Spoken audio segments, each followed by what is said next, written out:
কোরবানি টোরবানি এগুলো তাৎপর্য কি?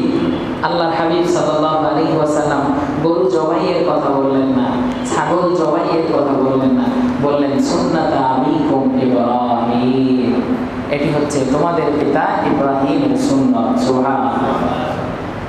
তার মানে ইব্রাহিম আলাইহিস সালাতু ওয়াস সালাম তিনি জবাইয়ের কথা শিক্ষা দেননি।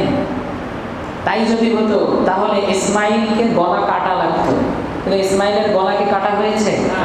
কাটা হয় নাই। তার মানে বেসিক কথা হলো এই, কোরবানির শিক্ষা মূলত গরু কাটা না, কোরবানির শিক্ষা মূলত পাঠা কাটা না, কোরবানির শিক্ষা হলো আল্লাহর কাছে নিজেকে সমর্পণ করা। সুবহানাল্লাহ। ইয ক্বালা লাহু রাব্বুহু আসলিম, আল্লাহ যখন ইব্রাহিমকে বলেন আসলিম, তুমি আত্মসমর্পণ করো, তুমি মুসলমান হও, ফাকালা আসলামতু লিরাব্বিল আলামিন, জগৎ সমূহের প্রতিপালক রবের কাছে আমি নিজেকে আত্মসমর্পণ করলাম। সুবহানাল্লাহ। সুতরাং আপনার কোরবানির মূল শিক্ষাই হলো নিজেকে আল্লাহ রাব্বুল আলামিনের কাছে সুপর্দ করা।